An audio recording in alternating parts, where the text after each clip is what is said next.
أما بعد فأعوذ بالله من الشيطان الرجيم بسم الله الرحمن الرحيم اليوم أكملت لكم دينكم وأتممت عليكم نعمتي ورضيت لكم الإسلام دينا رب اشرح لي صدري ويسر لي أمري واحلل عقدة من لساني يفقهوا قولي. ہر قسم کی حمد و ثنا، تعریف، تمجید، توصیف، بزرگی، جاہ و جلال، کبریائی اللہ احسن الخالقین احکم الحاکمین کی وحدہ لا شریک غفور الرحیم ذات کے لیے جو اکیلا، یکتا اور تنہا اس ساری کائنات کو تخلیق کرنے والا، اپنی حکمت و قدرت سے نظام کو چلانے والا اور اپنے خزانوں سے مخلوقات کو نوازنے والا ہے. لاکھوں اور کروڑوں درود و سلام امام الانبیاء سید الاولین والآخرین شفیع المذنبین رحمت للعالمین خاتم النبیین حضرت محمد مصطفیٰ صلی اللہ تعالی علیہ وآلہ وبارک وسلم کے لیے، جنہیں رب العالمین نے اس ساری کائنات کے لیے راہبر، رہنما، امام اور مقتدا بنا کر مبعوث فرمایا، جن کی اطاعت کو خالق کائنات نے اپنی فرما برداری قرار دیا اور جن کی نافرمانی کو مالک ارض و سما نے اپنی نافرمانی قرار دیا. حضرت رسول اللہ صلی اللہ علیہ وسلم نے شہر مکہ میں اپنی نبوت عظیمہ کا اعلان کیا اور لوگوں کو دعوت دی کہ وہ اپنی زندگی اور زندگی کے معاملات رب کائنات کے اتارے ہوئے دین کی تعلیمات کی روشنی میں طے کریں. اس کے علاوہ رب کی رضا تک پہنچانے والا راستہ، کامیابی تک لے جانے والا راستہ اور انسانوں کو کامرانی سے سرفراز کرنے والے اصول و قواعد کائنات کے اندر موجود نہیں ہیں. یہ سفر 23 سال تک جاری و ساری رہا کہ اس دوران انتھک محنت اور جد و جہد کر کے دن اور رات تبلیغ کرتے ہوئے انفرادی اور اجتماعی دین الہی کا پیغام پیش کرتے ہوئے اس قدر اپنے آپ کو دین الہی کی دعوت کے اوپر کھپا دیا کہ خود اللہ رب العزت نے یہ بات ارشاد فرمائی لَعَلَّكَ بَاخِعٌ نَفْسَكَ عَلَىٰ آثَارِهِمْ إِن لَّمْ يُؤْمِنُوا بِهَٰذَا الْحَدِيثِ أَسَفًا.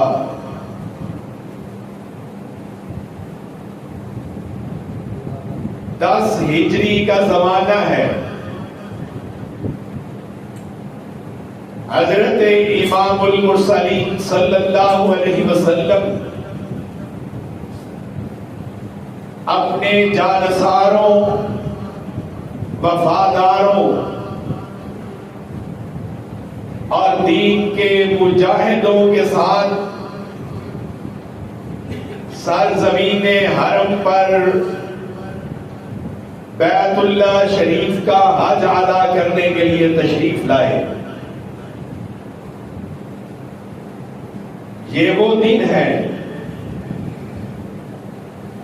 کہ جب عالم اسلام میں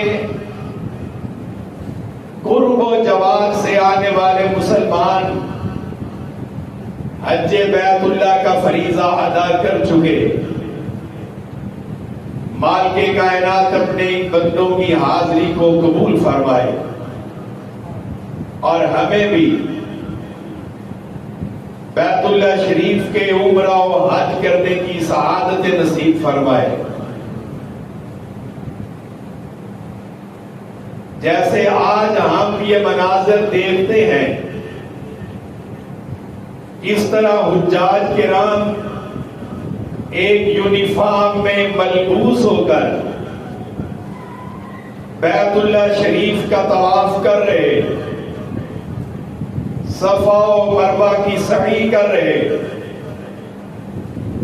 پھر اللہ کے شاعر میدان عرفات، مزدلفہ، مینا میں حاضریاں دیتے، لبیک اللہم لبیک کے ترانے اپنی زبانوں سے گنگناتے. جب یہ منظر انسان دیکھتا ہے، ہزار کوتاہیوں کے باوجود دل میں تڑپ پیدا ہوتی ہے کہ اللہ بھی مجھے یہ شرف عطا فرما دے. تو ذرا تصور کیجئے، جب کائنات کے بہترین انسان کہ اولاد آدم میں ان سے بڑھ کر عرفہ و اعلیٰ مقام و مرتبہ والا انسان نہ ہے، اور ان کے ساتھ انبیاء کرام علیہ السلام کے بعد اللہ کی اس زمین کے سب سے بہترین انسان اصحاب النبی، وہ حضرت رسول اللہ کے ساتھ موجود ہیں اور حج ادا کرنے کی نیت سے آئے ہیں. یہ مجمع 1 لاکھ سے اوپر، کم و بیش 1.5 لاکھ کا مجمع ہے. اور جب میرے نبی نے، میرے رسول نے بیت اللہ کے صحن میں اور ان مقدس وادیوں کے اندر پروانوں کا اتنا بڑا مجمع دیکھا ہوگا تو وہ ساری باتیں ذہن میں گھومتی ہوں گی کہ کبھی وہ دن تھے جب ہمیں بیت اللہ میں عبادت کرنے کی اجازت اور آزادی نہ تھی، روکا جاتا، ٹوکا جاتا، تکالیف دی جاتی، اذیتیں دی جاتی، پروانوں کو مارا اور پیٹا جاتا، خون بہایا جاتا. 13 سال کی محنت کے بعد رسول اللہ نے مکہ مکرمہ کو دل کے آنسو روتے ہوئے چھوڑ دیا اور بیت اللہ سے مخاطب ہو کے کہا تھا، میں کبھی تجھے چھوڑ کے نہ جاتا اگر تیرے رہنے والے مجھے یہ شہر چھوڑنے کے اوپر مجبور نہ کر دیتے. اور جس زمین کے ساتھ اتنی یادیں وابستہ ہوں، آبائی علاقہ ہو، خاندان کے لوگ آباد ہوں، جہاں انسان کی پیدائش ہوئی ہو اور جہاں انسان نے اپنی جوانی کی زندگی کے دن گزارے ہوں۔ ابو بکر جیسے دوستوں احباب کے ساتھ مجلسیں کی ہوں، دعوت دین کو شروع کیا ہو، بابا ابراہیم و اسماعیل کی پیاری یادیں وابستہ ہوں۔ ایسی سرزمین پر جب رسول اللہ تشریف لائے ہوں گے تو دل کی مسرت و خوشی کا عالم کیا ہوگا۔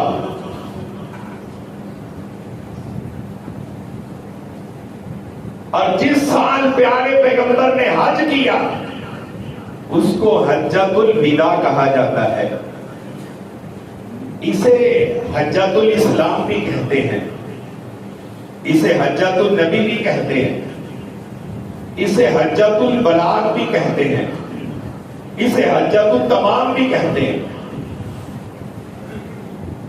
اس سفر میں امام کائنات صلی اللہ علیہ وسلم نے 4 خطبات ارشاد فرمائے ہیں۔ ایک حج شروع کرنے سے پہلے لوگوں کو حج کے احکامات بتائے، پھر یوم عرفہ کے دن خطاب کیا، اور پھر یوم نحر جس دن قربانیاں ذبح کی جاتی ہیں اس روز خطاب کیا، اور پھر اس کے بعد اس مہینے کی 12 تاریخ کو خطاب فرمایا۔ آپ اپنی اونٹنی جس کا نام قصوہ ہے اس کی رکابوں میں اپنے دونوں پاؤں رکھ کر کھڑے ہیں، اور سنن ابی داؤد کی روایت ہے، صحابی کہتے ہیں میں نے اونٹ کی مہار کو پکڑا ہوا ہے کہ اس کے منہ کا لعاب میرے کندھوں کے منہ پر گر رہا ہے۔ ہمارے کپڑوں کو کوئی جانور حلال بھی منہ لگا دے تو ہم تھوڑا بڑے ہو جاتے ہیں، بڑے نازک مزاج ہیں، کپڑے خراب نہ ہو جائے۔ اور یہاں تو پروانوں کی محبت کا یہ عالم ہے، یہ اونٹنی اس لیے پیاری ہے کہ اس پہ تاجدار کائنات تشریف فرما ہے، اور وہ باہر پکڑ کے کھڑا ہے، اور صحابی کہتے ہیں میرے کندھوں کے اوپر اونٹنی کے منہ کا لعاب گر رہا ہے، اور پیارے پیغمبر رکابوں میں اپنے پاؤں رکھ کر کھڑے، کائنات کی مقدس ترین جماعت کو اپنی زبان نبوت سے دین الہی کی تعلیمات پر مشتمل خطاب ارشاد فرما رہے۔ اور سب سے پہلی بات جو کہا لوگوں مجھے لگتا یہ ہے اس سال کے بعد میں کبھی دوبارہ اس جگہ تمہارے ساتھ اکٹھا نہیں ہو سکتا۔ شاید یہ وہ لطیف الفاظ کے اندر خبر تھی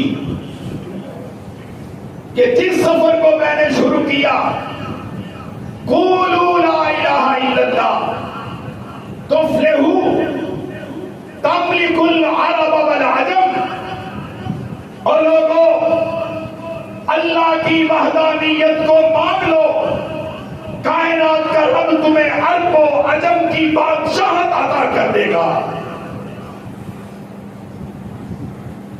وہ سفر ہجرتوں، تکلیفوں، صعوبتوں، جہاد کے میدانوں، قربانی کی تاریخ اور شہادتوں سے ہوتا ہوا آج میدان عرفات پر پہنچ گیا ہے، اور رسول اللہ اپنے صحابہ سے کہہ رہے ہیں جو مجمع میں آج دیکھ رہا ہوں شاید اس کے بعد اپنی زندگی میں نہ دیکھ سکوں گا۔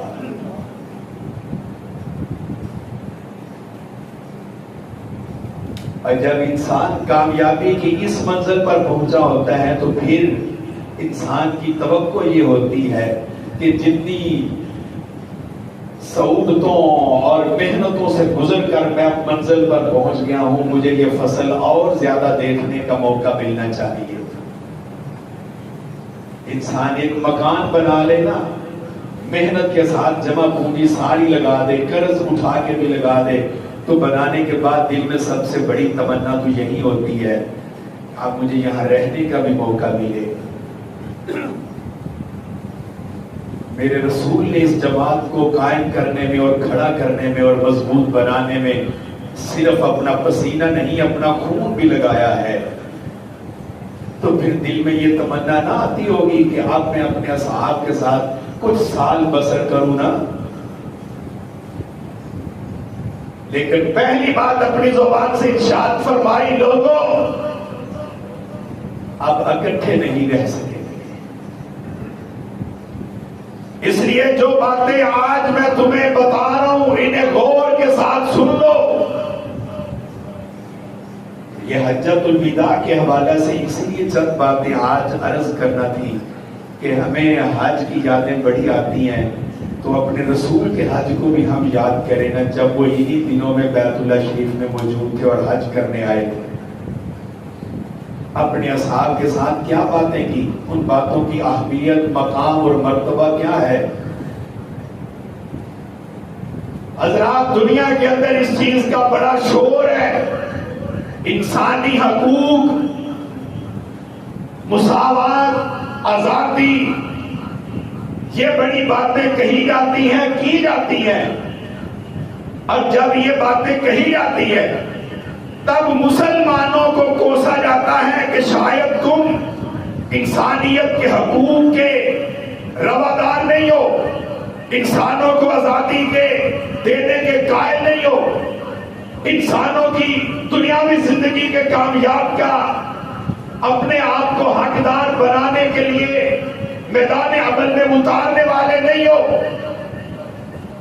یہ خطبہ رسول اللہ کا وہ خطبہ ہے جو پوری انسانیت کے حقوق کا, انسانی تاریخ کا سب سے بڑا منشور ہے.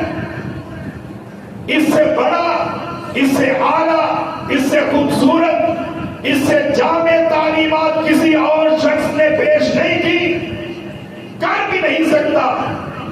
اس لیے کہ میرے رسول کی ذات تو وہ ہے وَمَا يَنْطِقُ عَنِ الْهَوَىٰ إِنْ هُوَ إِلَّا وَحْيٌ يُوحَىٰ. وہ تو وحی کے بغیر اپنی زبان کو کھولتے ہی نہیں ہے. آج انسانی حقوق کے اوپر جو اصول و قوانین پیش کیے جاتے ہیں, آپ توجہ سے اس بات کو سمجھیں اور مسلمان ہوتے ہوئے اور رسول اللہ کے امتی ہونے کی حیثیت سے اپنا سینہ چوڑا کر کے رکھا کریں کہ جو تعلیمات میرے رسول نے دی ہیں وہ کائنات میں کسی اور کے پاس نہیں ہے. اقوام متحدہ کے پاس جو انسانی حقوق کا چارٹر ہے وہ 1948 کو پیش ہوا, جس پہ ساری قوموں نے اتفاق کیا, اور میرے رسول نے تو اس سے 1500 سال پہلے انسانی حقوق کے قوانین کو پیش کیا. کہا جاتا ہے کہ فرانس نے انسانی حقوق کا چارٹر 1799 میں پیش کیا, میرے رسول نے اس سے 1300 سال قبل قوانین کو پیش کیا. اور جب یہ ساری دنیا اندھیروں کے اندر ڈوبی ہوئی تھی, کائنات کا تاجدار اللہ کی اتاری ہوئی وحی کی روشنی میں اس کائنات کو روشن کر رہے تھے, اور آپ نے انسانیت کی بات کی ہے, گروہوں کی بات نہیں کی, لوگوں کو اکٹھا کرنے کی بات کی ہے, تفرقہ ڈالنے والی بات نہیں کی ہے. آپ نے لوگوں میں محبت و الفت قائم کرنے کی دعوت دی ہے, لوگوں کو جدا کرنے کی بات نہیں کی ہے. اور یہی باتیں جو پیارے پیغمبر کے پہلے 2 خطبے ہیں یوم عرفہ کو, جو آپ نے میدان عرفات میں خطبہ دیا ہے اور جو قربانی والے دن خطبہ دیا ہے, یہ دونوں خطبے احادیث مبارکہ کے اندر وہ ہیں جن کے الفاظ بہت زیادہ ملتے جلتے ہیں. وہی باتیں آپ نے دہرائی, اور دہرائی اس لیے عرب کے لوگ تو وہ تھے جو اپنے قبائلی تعصب کے اندر ڈوبے ہوئے, اپنے آپ کو بہتر سمجھنے والے, برتر سمجھنے والے, لڑائی اور جھگڑوں کے عادی, اس زمانے میں اس جاہلیت سے نکال کر ان کو دین کی طرف لے کے آئے, محنت کی.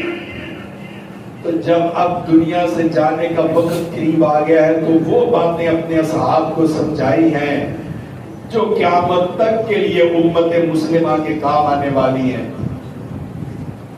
کہا وہ لوگوں الا ان ربکم واحد، خبردار تمہارا رب ایک ہے. وَإِنَّ أَبَاكُمْ وَاحِدٌ، تمہارا باپ بھی ایک ہے. تمہارے باپ آدم علیہ السلام جن کو مٹی سے پیدا کیا گیا ہے، اس لیے کبھی اپنے خون کو دوسرے سے اعلیٰ اور بہتر نہیں سمجھنا. جس طرح عرب کے لوگ کہتے تھے ہمارا قبیلہ تو وہ ہے، ایک بندہ مارو گے تو بدلے میں 10 ماریں گے، بدلے میں 50 بھی ماریں گے، اور جو گھوڑ دوڑ کے اوپر، اونٹنیوں کے اوپر، پانی پینے اور پلانے کے اوپر 50 سال تک لڑائیاں کرتے، جوانوں کو مارتے رہتے تھے. ان کو سمجھایا ہے اب اس نسلی فخر اور تکبر کے اندر اپنے آپ کو مبتلا نہیں کرنا. میں کون ہوتا ہوں؟ میں سید ہوں، میں جٹ ہوں، میرا خاندان فلانا ہے، میرا قبیلہ بہت بڑا ہے، میرے بڑوں کے کارنامے یہ ہیں. نہیں، تم سب آدم کی اولاد ہو اور آدم مٹی سے پیدا کیے گئے ہیں، تم بھی مٹی سے ہی پیدا کیے گئے ہو. ایک باپ اور ایک ماں کی اولاد ہوتے ہوئے آپس میں لڑنا، جھگڑنا، گریبان پکڑنا، خون بہانا، قتل و غارت کرنا، دوسروں کی جائیدادوں کے اوپر قبضے کرنا، ایک والدین کی اولاد کو زیب نہیں دیتا. کیا ہوا اگر خاندان، قومیں اور قبیلے اور زبانیں الگ الگ ہیں تو کیا اس کا مطلب یہ ہے کہ ہم ایک دوسرے سے لڑائیاں اور جھگڑے شروع کر دیں؟ الا لا فضل لعربی علی عجمی ولا لعجمی علی عربی ولا احمر علی اسود ولا اسود علی احمر الا بالتقوی. عرب کے لوگ کہتے تھے کہ پوری دنیا کے اندر سب سے افضل ہم ہیں، ہمارے مقابلے میں جتنے باقی ہیں وہ سارے عجمی ہیں، انہیں تو بولنا تک نہیں آتا ہے کہ گفتگو کیسے کریں. اپنے آپ کو اتنا اعلیٰ سمجھتے تھے. اور پیارے پیغمبر نے کہا کسی عربی کو اس لیے فضیلت نہیں ہے کہ وہ عربی ہے اور اجمی اس سے چھوٹا ہے. کسی اجمی کو عربی پر، گورے کو کالے پر، کالے کو گورے پر، اونچے قد والے کو چھوٹے قد والے پر. اللہ کہتا ہے وَجَعَلْنَاكُمْ شُعُوبًا وَقَبَائِلَ لِتَعَارَفُوا. یہ خاندان، قومیں اور قبیلے ہم نے اس لیے بنائے ہیں تاکہ تم آپس میں ایک دوسرے کو پہچان سکو، صرف اس لیے بنایا ہے. اور یہ قومیں، قبیلے، خاندان، یہ فخر، گمنڈ اور غرور کے لیے نہیں ہے کہ کوئی اپنے نام کے ساتھ اپنے خاندان کا نام لکھ کر فخر کا اظہار کرے. اور اگر یہ فخر روا اور جائز تھا تو پھر سب سے اعلیٰ خاندان حضرت رسول اللہ کا خاندان ہے. مگر کبھی بھی آپ نے یہ نہیں کہا کہ میں فلاں خاندان سے تعلق رکھتا ہوں اس لیے میرا مقام اور مرتبہ بلند ہے. امام کائنات نے ان جڑوں کو کاٹا ہے، اس لیے حضرت عمر رضی اللہ تعالی عنہ، حضرت بلال رضی اللہ تعالی عنہ جیسے صحابی کو بھی سیدنا کہہ کر بلایا کرتے تھے. سیدنا بلال. اب وہ قریشی ہیں، کیا بلال قریشی ہے؟ وہ مالدار آدمی ہے، کیا بلال کے پاس بھی مال ہے؟ وہ تو غلام کی زندگی بسر کرنے والا، اور کہاں وہ حبشہ سے آیا ہوا انسان ہے. لیکن رسول اللہ کی دی ہوئی تربیت سے حضرت عمر جیسا شخص بلال کو سیدنا بلال کہتا ہے.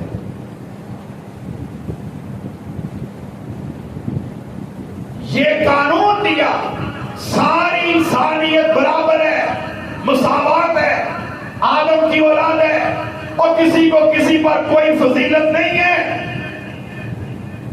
ہاں اگر اللہ کے ہاں کسی کا مقام اور مرتبہ ہے تو وہ تقوی و پرہیزگاری کی وجہ سے مقرر کیا جائے گا کہ اس شخص کے دل میں اللہ اور اس کے رسول کی محبت و اطاعت کتنی موجود ہے. فَإِنَّ دِمَاءَكُمْ وَأَمْوَالَكُمْ حَرَامٌ عَلَيْكُمْ كَحُرْمَتِ يَوْمِكُمْ هَذَا فِي بَلَدِكُمْ هَذَا فِي شَهْرِكُمْ هَذَا. اور لوگوں تمہارا خون ایک دوسرے کے اوپر حرام ہے. ایک دوسرے کا خون بہانا جائز.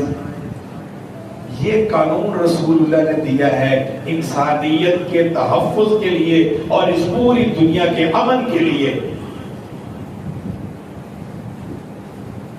خون حرام ہے. دوسرے کے مال کے اوپر قبضہ کرنا، غصب کرنا، لوٹ لینا حرام ہے. کا حرمت یومکم ھذا، جس طرح آج کے دن کو اللہ نے عزت دی ہوئی ہے. اور اپنے اصحاب سے پھر آپ نے سوال کر کے پوچھا آج کون سا دن ہے؟ صحابہ نے کہا کہ آج یوم النحر ہے. کہا جیسے آج کے دن کا مرتبہ ہے اعظم الیام عند اللہ یوم النحر، اللہ کے نزدیک سب سے اعلیٰ دن، قربانیاں کرنے والا دن ہے. اسی طرح مومن بندے کی عزت، مقام اور مرتبہ بھی اللہ کے نزدیک اتنا ہی اعلیٰ اور اونچا ہے.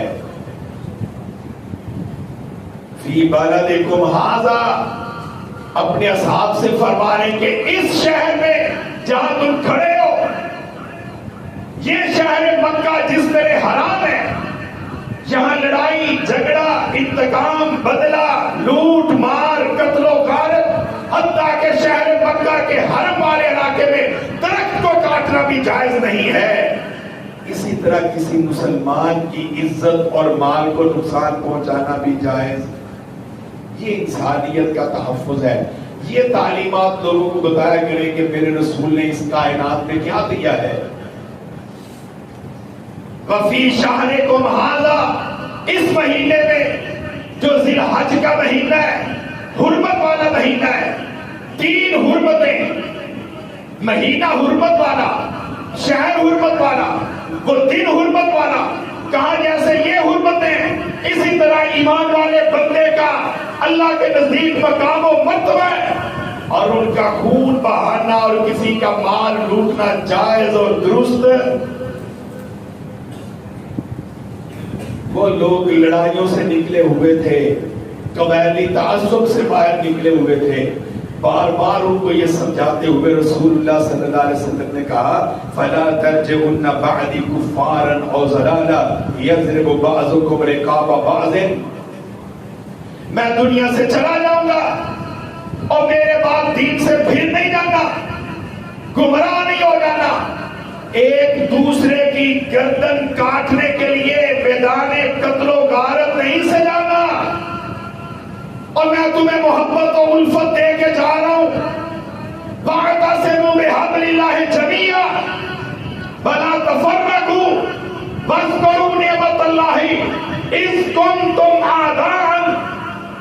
اس وقت کو یاد کرو جب تم دشمنیوں کے اندر ڈوبے ہوئے تھے.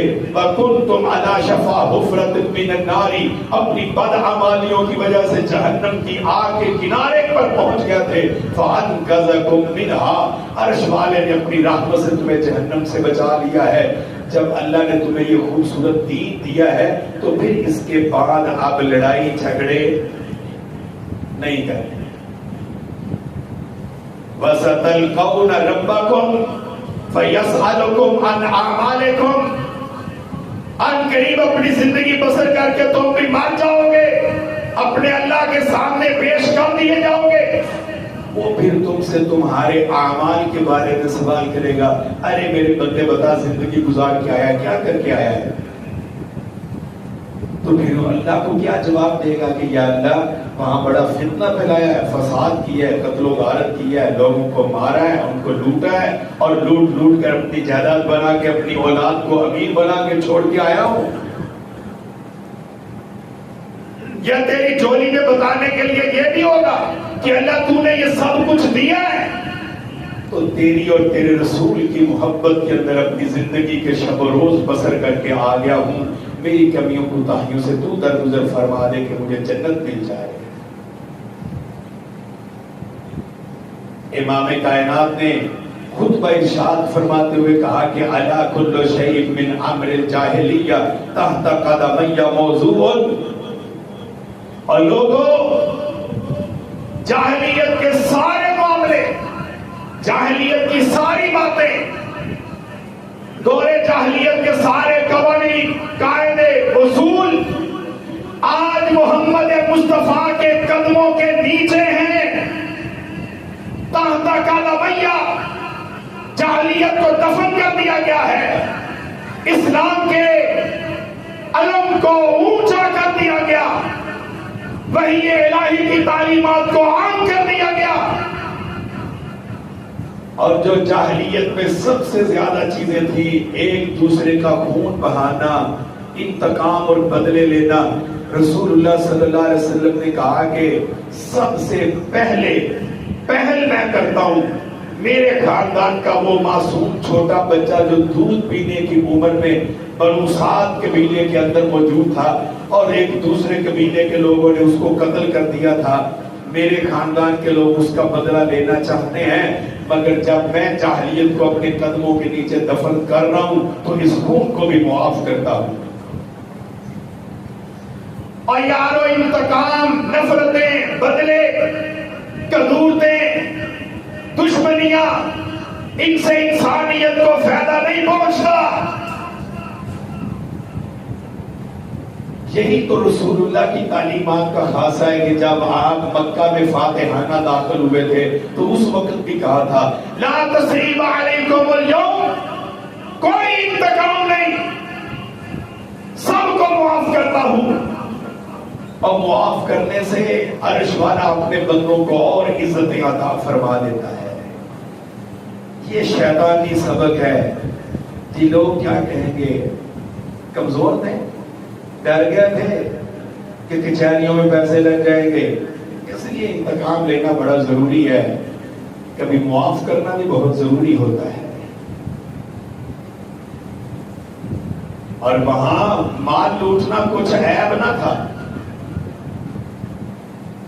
حضرت عباس رضی اللہ تعالی رسول اللہ کے چچا ہے، گرامی ہے، وہ سود کا کاروبار کرتے تھے، کہا آج سے سود حرام ہے،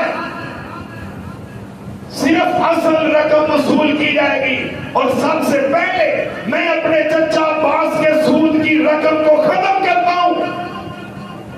اور اگر اپنی زندگی میں انقلاب چاہتے ہو تو جو دعوت لوگوں کے سامنے پیش کر رہے ہو اس دعوت کے اوپر خود عمل کر کے لوگوں کو دکھاؤ۔ پھر آپ نے غلاموں کے حقوق کو بیان کیا، خواتین کے حقوق کو بیان کیا۔ پھر اس دور میں رواج تھا، معاذ اللہ، اللہ کی پناہ ہے کہ ایک عورت کے ساتھ 10 بندے بدکاری کرتے، بچہ پیدا ہوتا، وہ عورت 10 بندوں کو بلاتی، کہتی یہ بچہ تمہارا ہے، وہ اس کا ہو جاتا۔ رسول اللہ نے ایک اصول دیا کہ الولد للفراشی، جس بندے کے بستر پر بچہ پیدا ہوگا وہی اس کا باپ ہوگا، اور اس بندے کے اوپر لعنت ہے جو اپنے حقیقی باپ کو چھوڑ کر کسی اور کو اپنا باپ بنا لیتا ہے۔ اور جس طرح ہم گود میں بچہ لیتے ہیں اس کی ولدیت ہی بدل دیتے ہیں کہ میرے پاس اولاد نہیں ہے، رشتہ داروں کا بچہ اٹھایا ہے، حقیقی باپ کی جگہ اپنے آپ کو باپ کے طور پہ لکھوا دیتے ہیں۔ کہا یہ جائز نہیں ہے، اور آج وہی چیزیں ہو رہی ہیں۔ وقت ختم ہو گیا ہے، کراچی میں بھی اب بینک بن گیا ہے، وہ ہومن ملک بینک کے نام سے، کہ خواتین اپنا دودھ اس بینک کے اندر جمع کروائیں اور وہ فروخت کر کے بچوں کو پلایا جائے۔ حسب و نسب کہاں چلا جائے گا؟ حسب و نسب کہاں چلا جائے گا؟ وہ رضاعت کا مسئلہ کہاں ہوگا؟ یہ 1943 سے پڑھی لکھی قوموں نے کام شروع کیا ہوا ہے، اور آج پاکستان کے اندر بھی یہ چیز کراچی میں قائم ہو چکا ہے۔ اللہ تعالی ہمیں اپنے رسول کی محبت و اطاعت عطا فرمائے۔ وما علیہ الا البلاغ المبین۔